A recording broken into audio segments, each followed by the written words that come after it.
आरंभ करते हैं।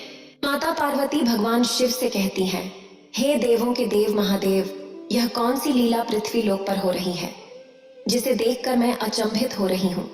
फिर भगवान शिव कहते हैं, हे देवी, पृथ्वी लोक पर मेरे भक्तों को कष्ट ना हो, इसके लिए मुझे बार बार पृथ्वी लोक पर जाना पड़ता है। तब माता पार्वती कहती है, आज मैं आपकी लीला को कैलाश पर्वत से देखूंगी। फिर भगवान शिव कहते हैं, आपकी जैसे इच्छा। फिर माता पार्वती पृथ्वी लोक पर देखती है कि इंसान अपने दुखों को कैसे दूर करते हैं। अगर आप यह कहानी सुन रहे हैं तो पूरा सुनिए।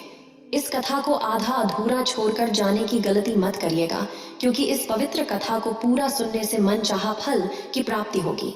इसलिए इस कथा को पूरा सुने।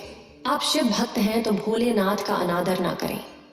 एक राज्य में अमृतपाल गांव के एक अमीर कंजूस सेठ धनी राम वहां रहते थे, जिनकी एक राशन की दुकान थी। एक दिन किसी काम से वे पड़ोसी गांव गए थे। काम निपटाने के बाद जब वे अपने गांव लौट रहे थे तो उन्हें बहुत जोर की भूख महसूस हुई। तपती धूप में जंगल में उन्हें कुछ खाने को नहीं मिल रहा था। फिर थोड़ी दूर चलने पर उन्होंने एक आम के पेड़ पर बहुत सारे आम देखे। भूख से बेहाल वे फटाफट पेड़ पर चढ़ गए और भूख मिटाने तक आम खाते रहे।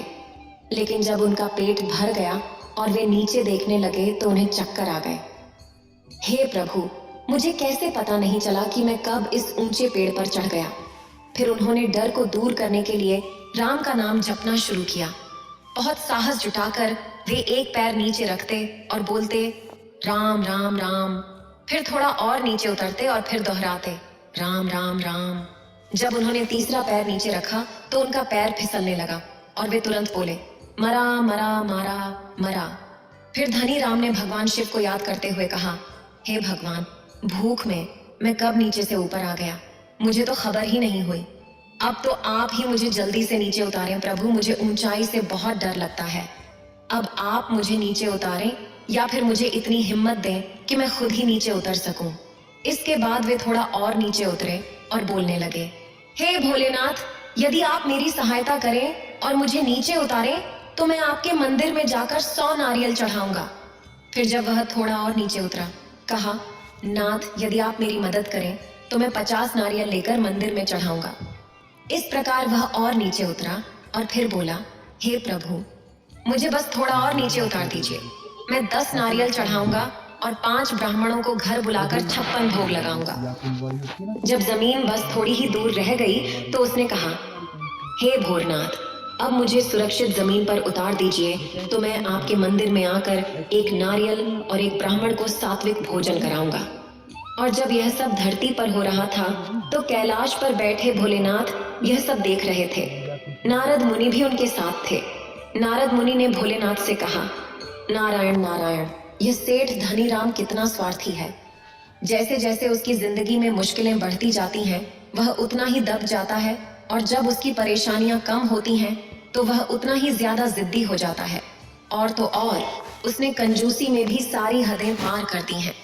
नारद कहते हैं कि इंसान को उसके कर्मों के पीछे की नीयत के अनुसार ही फल मिलता है, न कि दिखावटी कर्मों के आधार पर। अब आगे चलकर देखिए, आपको सब समझ आ जाएगा। तीख धन घर आकर अपनी पत्नी शांति को पूरी बात बताता है। अगले दिन सुबह दोनों मंदिर के लिए निकल पड़ते हैं। पूरी बात बताता है। अगले दिन सुबह दोनों मंदिर के लिए निकल पड़ते हैं। मंदिर पहुंचने पर वे देखते हैं कि मंदिर के बाहर फूल, माला, नारियल, अगरबत्ती आदि की दुकानें सजी हुई हैं। एक दुकानदार उनसे कहता है, अंदर जा रहे हैं तो सारी जरूरी पूजा सामग्री आप मुझसे ही ले लीजिए। इस पर वह जवाब देता है, नहीं नहीं, इस सब की कोई जरूरत नहीं है, मैं नारियल अपने साथ लाया हूँ। पर सुनिए तो, ये जनाब ठीक कह रहे हैं, हम तो केवल नारियल ही चढ़ाएंगे। क्या आप पूजा की संपूर्ण थाली नहीं बनवा सकते थे? तुम शांत रहो, मैंने तो भोलेनाथ को एक नारियल और एक ब्राह्मण को भोजन कराने की बात कही थी। अगर हम इससे अधिक चढ़ाएंगे तो भोलेनाथ हमसे खफा हो जाएंगे। इसके बाद वे दोनों मंदिर के भीतर गए, जहां पहुंचकर सेठ ने पंडित को नारियल दिया और बोला, पंडित जी, कृपया इस नारियल को शिव जी के चरणों में अर्पित करके इसे मुझे वापस कर दें। पंडित को जल्दी ही समझ आ गया कि यह व्यक्ति देखने में भले ही धनी लगे पर वास्तव में बहुत कंजूस है।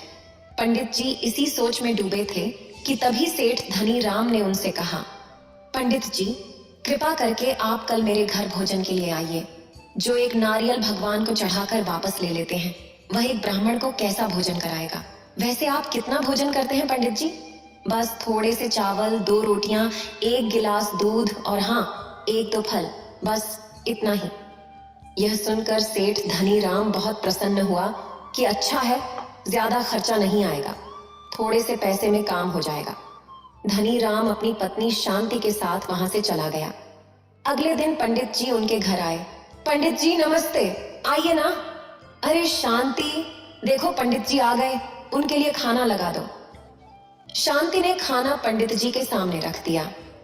पंडित जी ने हाथ धोए और बैठकर पहले भगवान को प्रणाम किया, फिर उन्हें पहला निवाला अर्पित किया।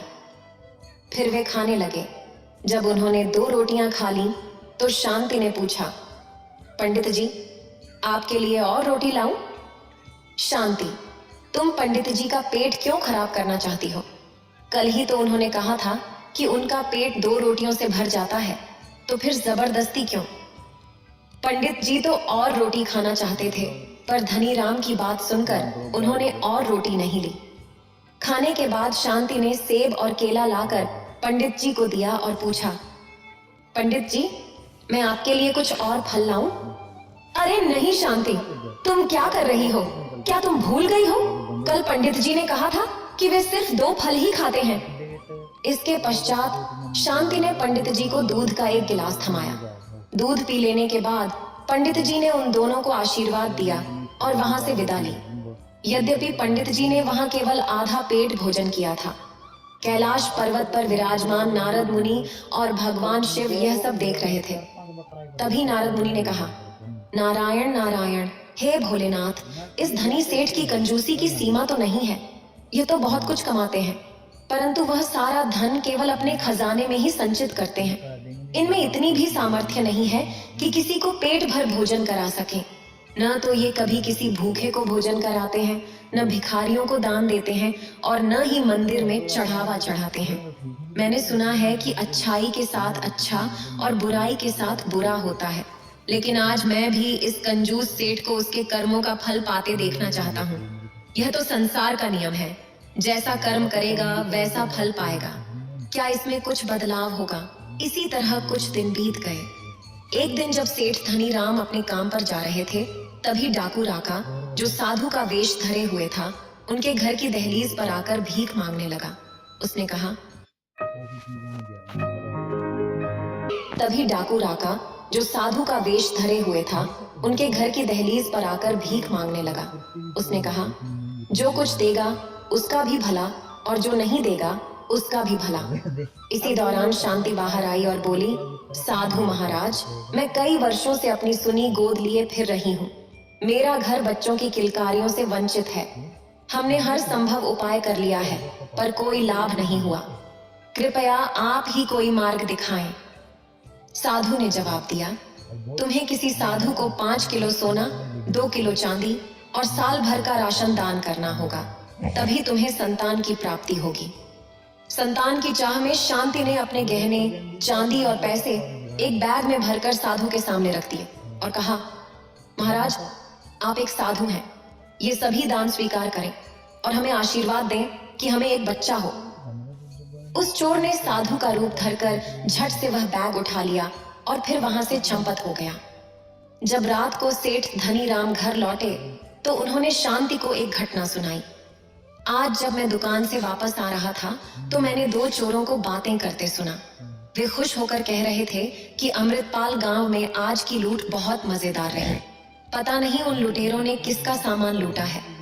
क्या तुम्हें इसकी कोई खबर है? हाँ, उन्होंने क्या लूटा? वे दोनों यह कह रहे थे कि उन्हें एक भोली औरत मिली, जिसने अपने हाथों से उन्हें सोना, चांदी और पैसे से भरा एक थैला दे दिया। नहीं मालूम किसने इस गांव में ऐसा पाप किया है कि वह अपना घर खुद ही लुटवाने को तैयार हो गया और सारा माल चोरों के हाथ लग गया। सुनो जी, वह चोर कोई और नहीं बल्कि हमारा ही घर लूट कर ले गए हैं। और वह भोली औरत पुत्र की इच्छा में अंधी होकर उसने साधु के वेश में चोरों को नहीं पहचाना और उनकी बातों में आकर तिजोरी का सारा कीमती सामान 2 थैलों में भरकर उन्हें सौंप दिया। अपनी पत्नी की यह बातें सुनकर धनीराम दंग रह गए और वह सोफे पर सिर पकड़कर बैठ गए। कैलाश पर नारद मुनि और भगवान शिव यह सब देख रहे थे। इतने में नारद मुनि मुस्कुराते हुए बोले, जय हो भोलेनाथ की। आज मैंने समझ लिया कि जैसा कोई करता है उसे वैसा ही फल मिलता